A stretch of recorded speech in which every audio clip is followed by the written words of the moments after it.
પોરબંદરની ભાવસીજી સરકારી હોસ્પિટલમાં બ્લડ બેંક આવેલી છે। આ બ્લડ બેંકમાં વિનામૂલ્યે રક્ત જરૂરિયાતમંદોને આપવામાં આવે છે।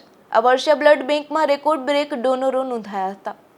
પોરબંદરની ભાવસીજી સરકારી હોસ્પિટલમાં અનેક વિભાગો આવેલા છે અને હોસ્પિટલમાં ઇમરજન્સી વિભાગમાં આવતા અકસ્માત સહિતના કેસમાં આ હોસ્પિટલમાં બ્લડ બેંક મારફતે જરૂરિયાતમંદ દર્દીઓને રક્ત પૂરું પાડવામાં આવે છે।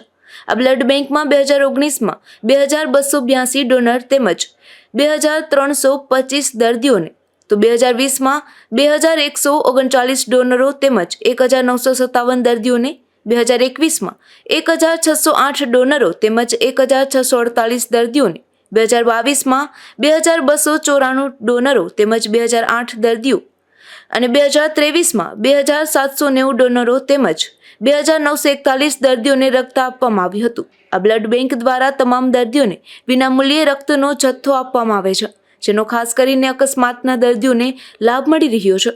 હોસ્પિટલમાં મેડિકલ કોલેજનો પ્રારંભ થતાં જ અનેક સુવિધા ઉપલબ્ધ થઈ છે, ત્યારે બ્લડ બેંકમાં પણ મેડિકલ કોલેજનો પ્રારંભ થતાં જ ડોનરો અને દર્દીઓમાં પણ વધારો થયો છે।